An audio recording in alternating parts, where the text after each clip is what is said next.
Bonjour à tous, je suis aujourd'hui avec Laurine. Laurine est psychomotricienne et va vous présenter son métier, sa passion. Bonjour Laurine. Bonjour Camille. Tu vas bien? Oui, ça va. Je suis ravie de t'accueillir ici. Moi aussi, j'ai pu voir un peu en quoi consiste ton métier, mais je serais curieuse que tu nous en dises un petit peu plus, juste en quelques mots, le métier de psychomotricienne, c'est quoi? C'est un des métiers du paramédical, ce qui D'accord. veut dire qu'on travaille sous prescription du médecin, Ok. tout comme les kinés, les orthophonistes par exemple. Et on travaille soit dans le cadre de la prévention, soit de la thérapie ou de la rééducation.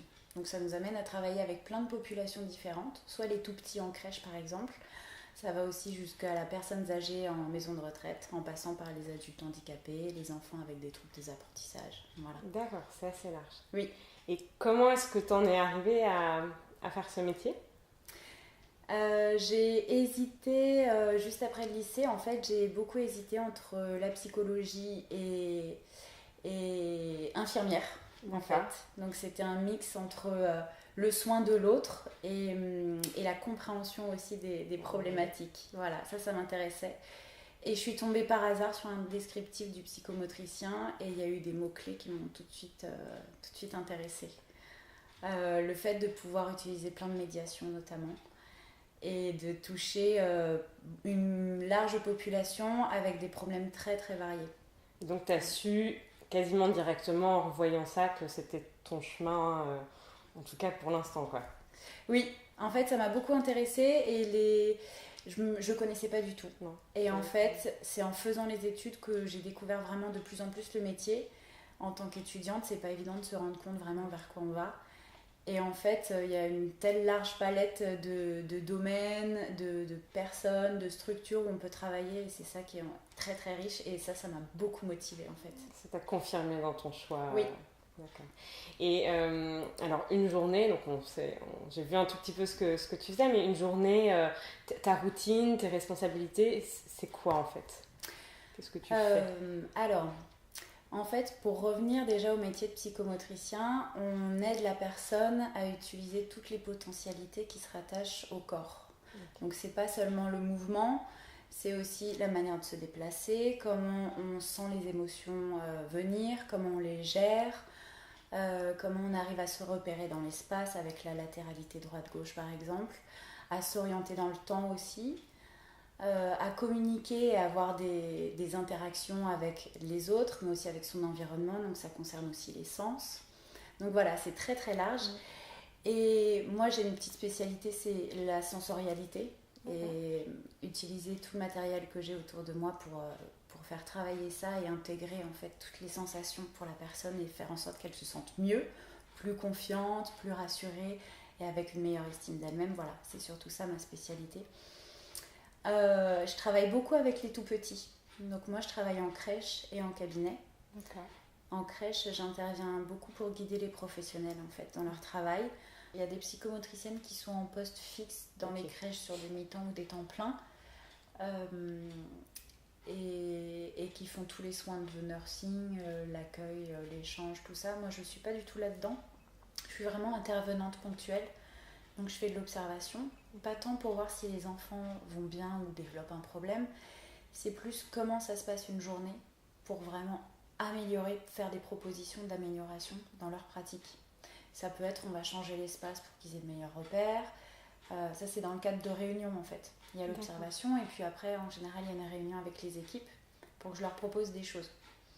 Parfois elles peuvent être en demande, là les enfants sont agités, on se rend compte à chaque fois après le repas, ok, voilà ce qu'on peut mettre en place comme technique de temps calme. D'accord. Voilà. Okay. Et ça tourne toujours autour de l'enfant pour favoriser son épanouissement. Voilà, donc ça c'est en crèche. Après, je travaille aussi en cabinet. Donc là, tu peux voir une séance par exemple. Le cabinet, j'y travaille qu'une seule journée par semaine. Il y a des psychomotriciens qui travaillent à temps plein par exemple en cabinet. Moi, c'est pas mon cas. J'aime avoir vraiment une diversité dans les structures où je travaille. En cabinet, ça peut être une demi-journée ou une grosse journée, ça dépend des rendez-vous qui s'enchaînent. Et c'est sous forme de séances, généralement individuelles, mais il peut y avoir des séances de groupe aussi. Et à partir d'un bilan psychomoteur qui est fait initialement, on comprend mieux les difficultés de l'enfant et on arrive à définir des axes de prise en charge. Voilà, des objectifs. D'accord. Et c'est ce vers quoi on va tendre tout au long des mois ou parfois des années de travail. Il y a les séances de la journée, mais il y a aussi tout le temps de préparation en dehors. C'est surtout les rédactions, en fait, rédaction de bilan qu'on rend au médecin et à la famille après une première rencontre. Et puis il y a toute la préparation des jeux aussi en amont. Des fois on va par exemple passer dans des boutiques de jeux, on va se dire tiens ça pourrait vraiment correspondre à un petit que j'ai en ce moment.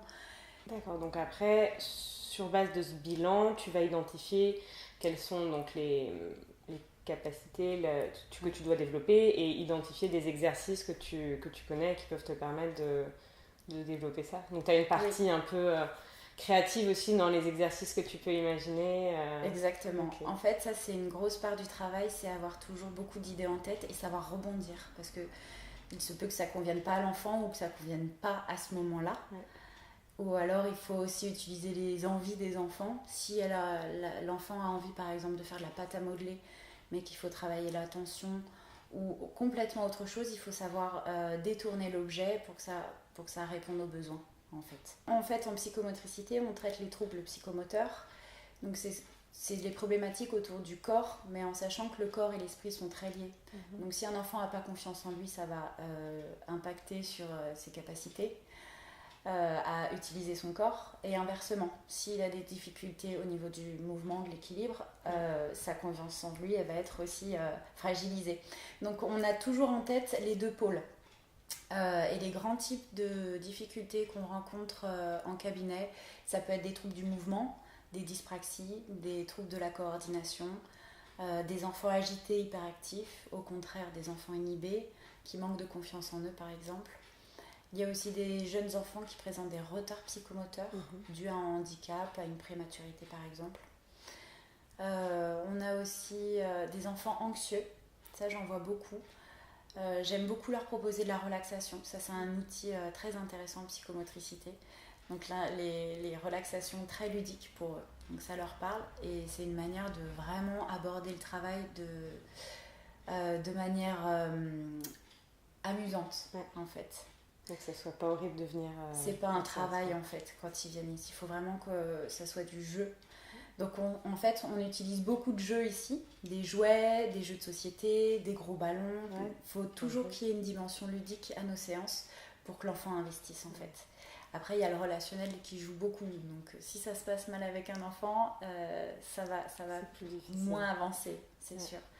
Donc il faut toujours qu'il y ait du plaisir et puis il faut en prendre avec les enfants aussi, ça c'est primordial. Alors qu'est-ce que t'aimes en particulier, qu'est-ce qui te plaît dans ce métier ? Dans un premier temps, et après le côté peut-être inconvénient et challenge. Alors ce qui me plaît, c'est de pouvoir jouer beaucoup. C'est cool ça, j'avoue. C'est vrai que c'est stimulant. Et jouer et créer aussi. Et puis emmener l'enfant vers quelque chose de positif. Ça c'est vraiment mon leitmotiv.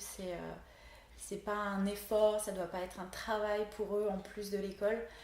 Faut qu'ils viennent avec le sourire. Donc ça, j'aime beaucoup amener ça. C'est mon objectif principal. L'inconvénient, ça peut être quand le travail n'avance pas et quand ça ne dépend pas forcément de nous. Là, parce qu'on n'est pas forcément les seuls à travailler autour d'un enfant. Il y a des fois d'autres professionnels, mais il y a aussi la sphère parentale, il y a l'école et on n'est pas maître de tous ces facteurs. Donc il faut vraiment avoir un travail d'équipe et une bonne communication. Et des fois, il y a des couacs dans cette communication où les ententes peuvent ne pas se faire. Voilà. Mais en général, ça avance toujours, même si c'est long. Voilà. Okay. Et il faut de la patience. Quelles sont, selon toi, les qualités personnelles, les compétences qui sont nécessaires pour faire ce métier ? Déjà, aimer prendre soin de l'autre, je crois.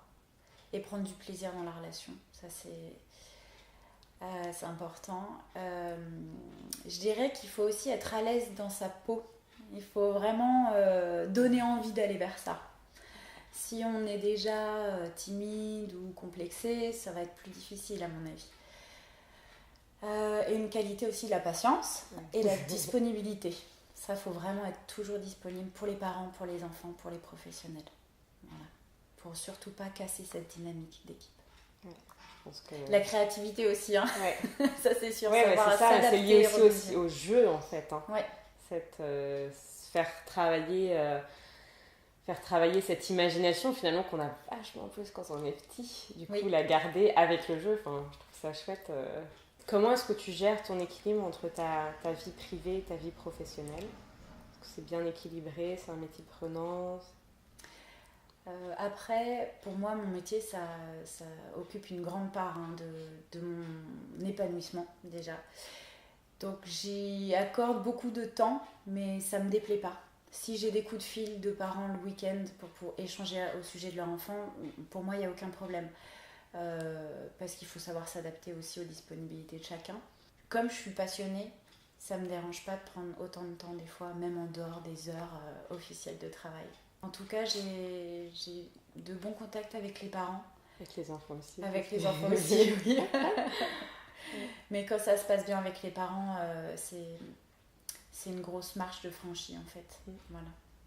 Alors, est-ce que tu considères que je sais pas si... Oui, non, tu dois être indépendante et salariée de ce que j'ai compris, plus ou moins.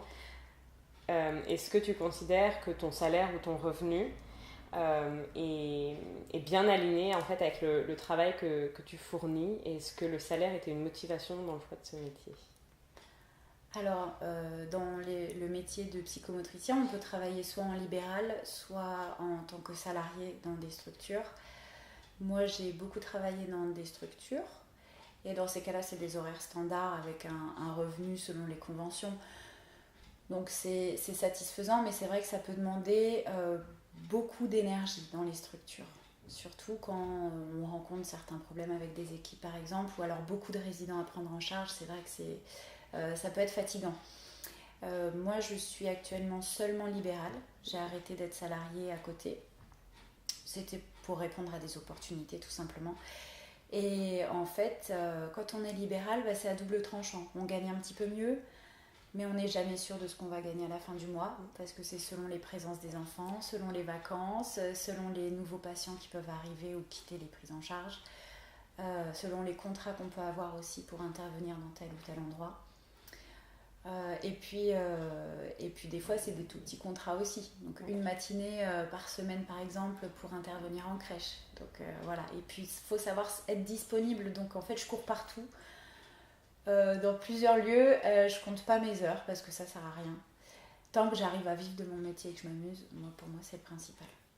Voilà. Ça me paraît déjà bien chouette. Et alors, en quoi ton métier te rend heureuse et donne un sens à ta vie? Déjà, je m'amuse toute la journée. Et puis, j'aime beaucoup l'énergie des enfants. Il y a un émerveillement d'apprendre en permanence. C'est une belle leçon, en fait. Et ça, j'aime bien. J'aime beaucoup être à leur contact, en fait. Même les tout petits, les bébés, c'est une telle découverte à chaque chose que je m'en amuse et ça les amuse aussi. Donc je pense que c'est ça qui fait que je suis épanouie dans mon travail, c'est vraiment le rapport avec les enfants. Et le fait de leur apporter quelque chose qui est de l'ordre du mieux-être. Voilà, ça c'est enrichissant. Ça serait du coup aussi la question que j'avais ensuite, c'était de savoir si tu pensais que tu avais un impact sur le monde qui t'entoure et si oui, en quoi c'était gratifiant. Donc ça, le fait de leur amener du mieux-être, c'est un des impacts que tu as. Oui. Est-ce que tu en vois d'autres? Du jeu, du bonheur C'est sensibiliser aussi autour de certaines choses qui, moi, me paraissent essentielles parce que c'est ce qui me tient à cœur, c'est ma passion. Mais à tous les âges de la vie, pour moi, il faudrait prendre conscience de ce qui se passe en nous, de faire de la relaxation, d'avoir une meilleure conscience de soi, pour adapter en fait son action au monde. Donc ma mission, j'aime bien la définir comme ça, c'est sensibiliser à la conscience de soi, à la détente. Et puis faire connaître mon métier aussi, parce qu'il n'est pas si connu que ça. Non, donc je saisis toutes les opportunités pour en parler et puis le faire connaître, parce que c'est comme ça qu'on sera reconnu aussi. Voilà. Selon toi, quel est le facteur déterminant pour être épanoui dans son métier, de manière générale? Il ne faut pas forcément se raccrocher aux petits détails qui peuvent... qui en théorie ont une importance, mais dans la pratique, si on aime son métier, c'est pas important. Je pense au temps de trajet ou à l'équipe ou au cadre, c'est un petit plus, mais c'est pas ça le plus important. Je pense que c'est comment se déroule une journée, si ça nous convient, si on la voit passer vite ou pas. Ça, c'est la marque d'un travail qu'on aime en fait. Voilà. Mais qu'est-ce qui fait qu'on aime son métier? Je dirais qu'il faut s'ouvrir à beaucoup de choses quand on est jeune et quand on est adolescent, peut-être, au lieu de trouver, comme je te disais, un métier, c'est trouver le verbe qui nous convient. Est-ce que c'est aider? Est-ce que c'est construire? Est-ce que c'est créer de ses mains? Enfin, voilà. Et pour finir, est-ce que tu aurais une citation, un conseil de vie à partager avec les gens qui regarderont cette vidéo? C'est choisis bien ton métier parce que si tu aimes vraiment ton métier, tu n'auras plus l'impression de travailler de ta vie. Quelque chose comme ça. Ouais. Je connais plus la phrase exacte. Ouais. L'idée, Mais c'est vrai que c'est important de trouver un bon métier qui t'a changé même plus tard ou de rajouter une formation ou quelque chose en plus. Ouais. Mais prendre le temps de se connaître et de trouver son travail pour s'épanouir toute la vie. Quoi. Ouais. Super, merci beaucoup. J'espère que vous aurez pris plaisir à regarder cet échange avec Laurine et que vous aurez appris un peu plus sur le métier de psychométricienne. Je vous dis à très vite pour de nouvelles interviews. À bientôt. À bientôt.